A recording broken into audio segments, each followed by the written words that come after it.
Eu son Dulce María López da Salla, son titular da especialidade de Pedagogía Terapéutica no Instituto de Educación Secundaria Illa de Sarón de Lugo e, como tal, vou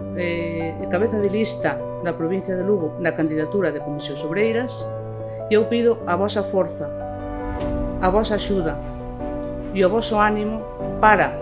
poder seguir loitando por un ensino público de calidade, porque ese diñeiro público sexa para o público, porque nos desaloxen de tanta burocratización e xa teñen os medios adecuados para facelo, e tamén por unha atención á diversidade de calidade. Atender ao alumnado de acordo coas súas necesidades é prioritario e por un sindicalismo útil.